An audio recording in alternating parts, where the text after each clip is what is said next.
मैं खड़ी हूँ इस वक्त दिल्ली विश्वविद्यालय में और मेरे साथ है पायलट अरुण हुड्डा, जो कि 2012 में एनएसयूआई से अध्यक्ष रह चुके हैं। और अभी जैसे कि एक दिन शेष है बस चुनाव को लेकर, और सभी कैंडिडेट जो है वो ज़मीन पर है, पूरा ज़ोर शोर से प्रदर्शन कर रहे हैं। तो क्या लगता है इस बार क्या माहौल है?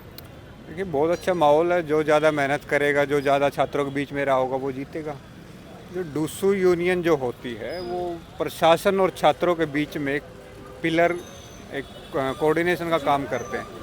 जिसने ज़्यादा समय से रहकर छात्रों के बीच में काम किया होगा, वही बच्चा जीतना चाहिए। जिसका विज़न अच्छा हो, जो स्टूडेंट्स की प्रॉब्लम को उठा सके मजबूती से और सारी चीज़ें मनवा सके जो जायज़ हों, ऐसा अध्यक्ष, ऐसे उपाध्यक्ष, सेक्रेटरी जीतने चाहिए। आप एनएसयूआई से प्रेसिडेंट रहे हैं, आप मतलब जानते हैं इस फील्ड को अच्छे से, और काफ़ी समय बाद रौनक खत्री जो हैं वो बने थे अभी प्रेसिडेंट, और उन्होंने मतलब कॉलेज में एक रेवोल्यूशन लोग कहते हैं कि लेकर आए। इस बार क्या लगता है कि जॉसलिन जो है, जो कैंडिडेट उतारी गई है, उनसे भी वही उम्मीद है कि अब खरी उतर पाएंगी? देखिए, बिल्कुल उम्मीदें हर छात्र को हैं, पूरी दिल्ली यूनिवर्सिटी को हैं, लेकिन कौन जीतता है उसके बाद अपने आप को कैसा प्रूव करते हैं, ये सब तो आगे की बातें हैं। तो अभी लगता है कि ज़ोर शोर से मतलब उनको लोग समर्थन पूरा दे रहे हैं? कड़ा मुकाबला है, बहुत मुकाबला कड़ा है। मुकाबला है। अभी आपने सुना होगा उमांशी लांबा का नाम, उनके साथ भी वो कह रही हैं कि मैं 4 साल 5 साल से लगी हुई थी टिकट के लिए, लेकिन एनएसयूआई ने अब जॉसलिन को दे दिया, जो अभी कुछ टाइम ही हुआ था उनको।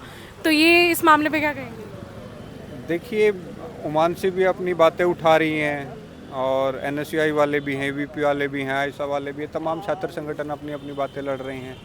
सबकी अपनी बातें हैं। ये स्टूडेंट्स को देखना है कि वो किसके विचारों को पसंद करते हैं, किसके किए हुए काम को या किसके विज़न को आगे पसंद करते हैं। उस हिसाब से स्टूडेंट वोट देगा। और यही है कि अच्छा साफ़ सुथरा इलेक्शन हो, बगैर लड़ाई झगड़े के इलेक्शन हो, ये सबसे महत्वपूर्ण है। और चुनाव के बाद आपसी भाईचारा फिर से कायम और सब लोग मिलकर रहें। साफ सुथरे इलेक्शन की बात कर रहे हैं आप, लेकिन आप ही का संगठन जो है वो आरोप लगा रहा है एबीवीपी पे वोट चोरी का, यहाँ पर भी। तो ऐसा हो रहा है क्या? एनएसयूआई का संगठन दिल्ली यूनिवर्सिटी वोट थे, तो दिल्ली यूनिवर्सिटी का चुनाव तो अभी होना ना, वो आप बिहार नहीं, एबीवीपी नहीं, एबीवीपी पे भी लगा रहा है कि यहाँ पे भी वोट चोरी कर रहे हैं, करने का पूरा माहौल बना हुआ है। एबीपी वाले या बीजेपी वाले जिस काम में माहिर है, वो तो जग जाहिर बात है। शाम दाम दंड भेद वो कुर्सी की लड़ाई लड़ते हैं। उनको सत्ता चाहिए। सत्ता जिस भी प्रकार से, छल से, कपट से, या जो भी जिस भी तरीके से हो, उनको चाहिए। जैसे दिल्ली यूनिवर्सिटी के हर कॉलेज में एबीवीपी और बीजेपी के प्रोग्राम हो रहे हैं, दूसरे भी किसी भी छात्र संगठन को या किसी कैंडिडेट को वहाँ के ग्राउंड उपलब्ध नहीं कराए जा रहे, या कोई भी अपनी प्रोग्राम कराने की अर्जी देता है, तो दो जैसा व्यवहार हो रहा है, एक सत्ता के पक्ष में और एक सत्ता विरोधियों के पक्ष में। ये बिल्कुल सरकार जोर ज़बरदस्ती का चुनाव यहाँ पर लड़ रही है। तो उम्मीद तो है कि वो सब कुछ करने में पीछे नहीं हटेंगे, लेकिन हमें उम्मीद उससे ज़्यादा दिल्ली यूनिवर्सिटी के छात्रों पर है कि वो मार्जिन इतना ज़्यादा रखेंगे कि कम से कम सरकार को या उनके गलत व्यवहार मंशा को पूरा दबा के एक तरफा माहौल हो। बाहुबल का प्रयोग कर रही है एबीवीपी, बहुत ज़्यादा धन बल का प्रयोग कर रही है, ये भी आरोप लगाए जा रहे हैं उन पर। तो अभी जैसे बहुत सारे प्रोग्राम्स की आपने बात की, तो बड़े बड़े सिंगर्स और इन सबको बुलाया जा रहा है, नेताओं को बड़े बड़े बुलाया जा रहा है। वो कह रहे थे कि मतलब पैसे तो नहीं दे रहे हैं हम, वो खुद ही आ रहे हैं अपनी मंशा से। चल रहा है सरकार की तरफ से, हर एक जैसा धन बल, बाहुबल जितना हो सकता वो पूरा जोर लगा रहे हैं। और निश्चित तौर पे कोई ऐसे तो आता नहीं है किसी बुलाए से, तो कुछ ना कुछ। तो एनएसयूआई के भी कई मतलब कांग्रेस के बड़े लीडर्स जो हैं वो एनएसयूआई के लिए भी यहाँ पर प्रचार करने आए। लीडर आते हैं, लीडर नहीं, स्टार्स की बात होती है, दूसरे सब वो आते हैं, वो सब गलत है। और जो पैसे का प्रयोग करके बुलाए जाते हैं वो सब, लीडर तो यहीं से निकलते हैं। कितने दिल्ली यूनिवर्सिटी के प्रेसिडेंट, वाइस प्रेसिडेंट यहीं से निकल के तो लीडर बनेंगे। और जब डूसू का चुनाव होता है वो सब अपने आते हैं, बीते हुए दिन याद करते हैं, अपने नीचे वाले छोटे भाई बहनों के लिए कन्विंसिंग करते हैं। तो that's a normal thing. Vote percentage काफ़ी कम रहता है दिल्ली यूनिवर्सिटी के चुनाव में, उसके लिए क्या अपील है कि बढ़े? बिल्कुल हर एक स्टूडेंट को चाहिए, क्योंकि कहने को जैसे हिंदुस्तान में सबसे ज़्यादा वोटर है जो यूथ है, और मैं दिल्ली यूनिवर्सिटी का अध्यक्ष रहते हुए हिंदुस्तान की तमाम यूनिवर्सिटी में घूमा हूँ, तो एक ये चीज़ मैंने भी महसूस की है कि हिंदुस्तान का युवा राजनीति में कम आना चाहता है। और जब तक लेकिन ये ज़रूर कहता कि राजनीति एक कीचड़ है, लेकिन जब तक इसमें नहीं उतरेंगे तो कैसे साफ़ करेंगे। इसका सबसे पहला स्टेप यही है पर उसके लिए भी तो पैसा चाहिए। हिस्सा ले, और हिस्सा ना लड़के ना ले तो कम से कम अपने वोट का प्रयोग कर जरूर ले। और ये तो सबसे बड़ी दिल्ली यूनिवर्सिटी हिंदुस्तान की सबसे बड़ी यूनिवर्सिटी है, तो इसमें सबको अपने छुट्टी ना मनाकर मॉल में या मूवीज़ देखने ना जाकर अपने वोट का प्रयोग करना चाहिए। तभी एक अच्छा डूसू यूनियन आ पाएगी।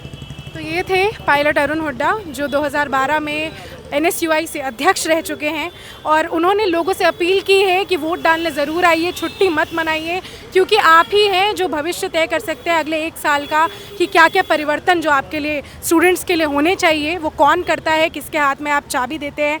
तो ज़रूर जाइए वोट करने के लिए और जुड़े रहिए हमारे चैनल के साथ। 1 दिन शेष है अब बस चुनाव को, क्या तैयारी है? तैयारी चल रही है ग्राउंड पे, एक 1-to-1 करके कैंपेन कर रहे हैं हम, 1-to-1 पर्सन से मिल रहे हैं, बाकी सारी चीज़ें सही हैं। अब 1 दिन में जितना और कर पाएंगे वो हम करने की कोशिश कर रहे हैं। अपना एक बार परिचय दे दीजिए हमारी ऑडियंस। मैं धनंजय सिंह LC1 से इस बार CC पोस्ट के लिए कंटेस्ट कर रहा हूँ। मेरा बैलेट नंबर है 2। बैलेट नंबर 2 है। तो इस बार क्या मुख्य मुद्दे हैं जो आप उठा रहे हैं स्टूडेंट्स के लिए, कि अगर आते हैं आप तो अधिक मतलब बनते हैं संयुक्त सचिव, तो फिर क्या क्या करना चाहेंगे? देखिए हमारे LC1 की आधी क्लासेस, जैसे हमारे फर्स्ट ईयर में 12 सेक्शंस हैं, तो हमारे 6 सेक्शंस इधर, ये ओल्ड बिल्डिंग है CLC की जो मेरे पीछे आप देख सकते हैं, इस 6 सेक्शंस इस बिल्डिंग में चलते हैं, बाकी 6 उमंग भवन वाली बिल्डिंग में चलते हैं। अब जो यहाँ 6 सेक्शन चलते हैं उनकी अगर आप स्थिति देखेंगे तो सीटें टूटी हुई हैं, बोर्ड बिल्कुल टूटे हुए हैं, साफ़ नहीं है, वॉशरूम साफ़ नहीं है। इवन कुछ बहनों ने आके बताया कि गर्ल्स वॉशरूम का तो ये हाल है कि वो वॉशरूम वगैरह के लिए उमंग भवन जो दूसरी बिल्डिंग है यहाँ से लगभग 300-400 मीटर दूर वहाँ जाते हैं। तो इस तरीके की समस्याओं को देखा हमने, और यही हमारे मुद्दे हैं। स्टूडेंट की समस्या ही हमारा मैनिफेस्टो है। कंपटीशन कितना टफ लग रहा है इस बार? देखिए कंपटीशन तो सभी लोग तैयारी करते हैं, तो कंपटीशन तो है, और कंपटीशन होना भी चाहिए, तभी लोग एक अच्छा कैंडिडेट को देख पाते हैं कि किसकी क्या विशेषताएं। अगर कंपटीशन नहीं होगा तो मुझे भी नहीं लगता कि लोगों को चूज़ करने में भी दिक्कत होती है। लेकिन NSUI जैसे आरोप लगा रही है ABVP पे कि धन बल का बहुत प्रयोग करते हैं, बाहुबल बहुत है, तो आप देखिए मैं तो उत्तर प्रदेश के एक छोटे से गाँव के किसान परिवार से आता हूँ, तो मेरे पास तो धन है ना बल है, तो मैं तो बस लोगों से विनती कर रहा हूँ कि आप एक ऐसा कैंडिडेट चुनो जो धन बल के आधार पर नहीं, आपके कामों के लिए जाना जाए, जो आपके कामों को अच्छे से कर सके, आपकी बात को CC डूसू की पोस्ट होती है तो आपकी बात को डूसू तक पहुंचा पाए और एडमिनिस्ट्रेशन के सामने दमदारी से रख पाए। क्या अपील है आपकी कि आपके लिए स्टूडेंट्स वोट करें, दूसरों को छोड़ के आपको चुनें? देखिए वही जो आपने अभी बताया कि मेरे पास धन बल नहीं है, लोग धन बल से चुनाव जीतने की, जैसे मैंने यहाँ चुनाव लड़ने की जब बात करी तो मुझे भी कुछ लोगों ने डराया और धमकाया, कहा कि यहाँ वो चुनाव जीतते हैं जो जिनके पास धन होता है, जिनके पास बल होता है। अब वो नहीं बता सकता मैं, ठीक है, तो उन्होंने डराया धमकाया, लेकिन मैं अब लोगों से अपील यही करता हूं कि आपका वोट सिर्फ मेरे लिए वोट नहीं, उन सब के लिए एक जवाब होगा, उन सब के लिए एक आंसर होगा कि केवल धन और बल से नहीं, एक किसान का बेटा भी यहाँ चुनाव जीत सकता है, एक ऐसा व्यक्ति जिसके पास धन की कमी है वो भी चुनाव जीत। धन्यवाद।